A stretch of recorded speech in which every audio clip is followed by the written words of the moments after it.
Welcome to this explainer. Today, we are taking the market pulse of the global body art economy, totally shifting our perspective to see the hidden multi-billion-dollar engines behind everyday trends.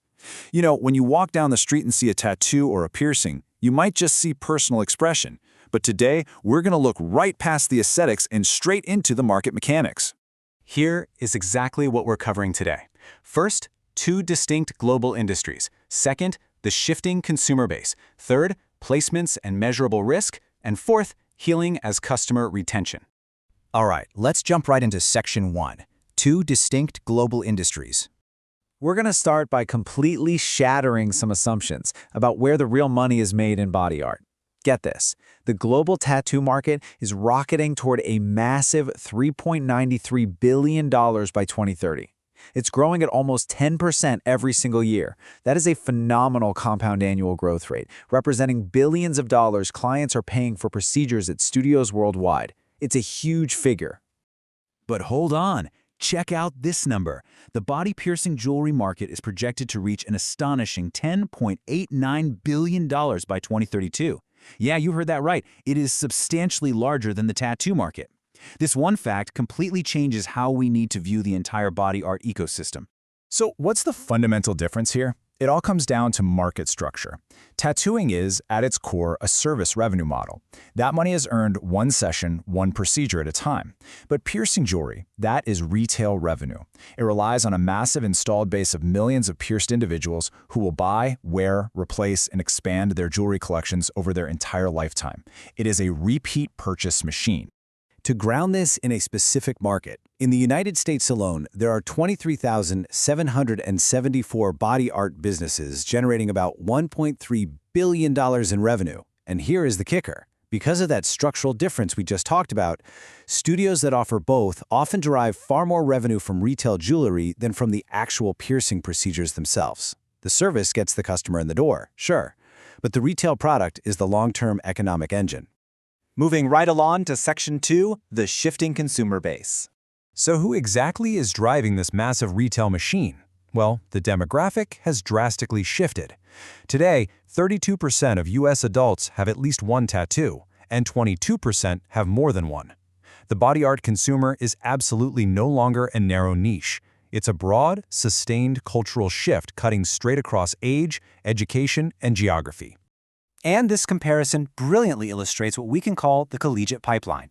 While 14% of the general U.S. adult population, aged 18 to 50, has a piercing, a staggering 51% of university undergraduates have at least one.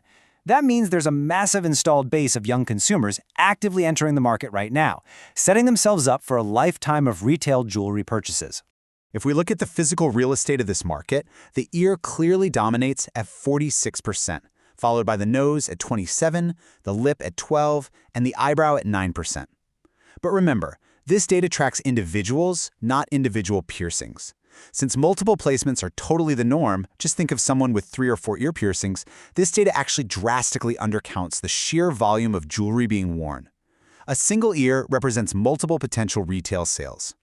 Which brings us perfectly to Section 3, placements and measurable risk. Now, you might be thinking of medical complications as just a health issue, something between a client and their doctor, right? But for this explainer, we really need to view them as a measurable business metric. How exactly do clinical risks impact the bottom line of these thousands of businesses? Well, in that university cohort we just mentioned, 17% reported a medical complication, mostly minor things like bleeding or tissue trauma. But that risk scales way up to 30 to 35% at the highest risk placements, like cartilage and navels. And when things go really wrong, it shows up in emergency departments, where 13% of piercing-related visits actually involve an infection.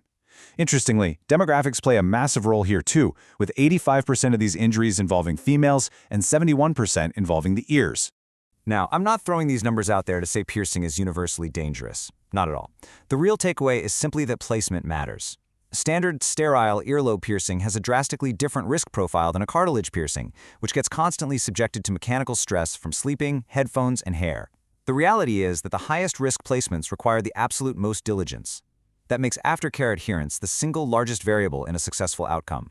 And that leads us right into Section 4, healing as customer retention. If we really want to understand the bottom line of this industry, we absolutely have to understand the fistula, This is the healed channel of tissue that reflects the full maturation of a piercing.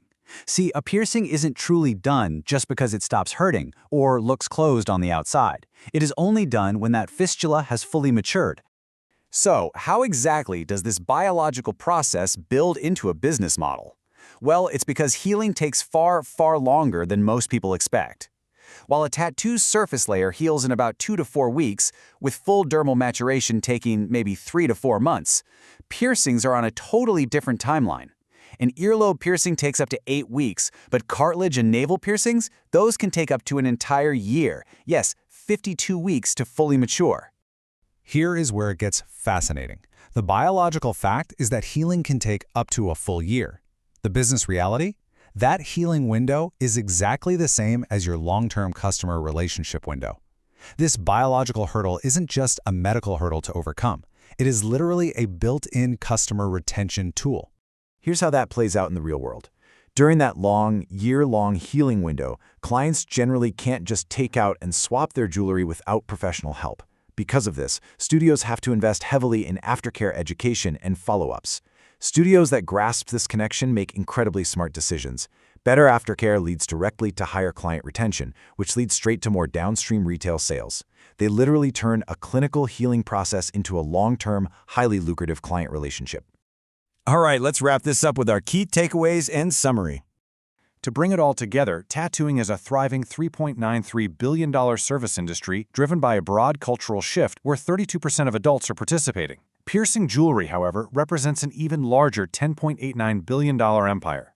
Its key driver isn't just cultural popularity, it's the structural reality of repeat retail purchases combined with those incredibly long biological retention windows we talked about. Two completely distinct industries operating under one roof.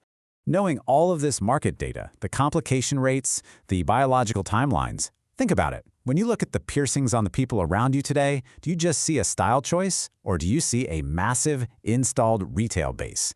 It completely changes how you view a simple pair of earrings, doesn't it?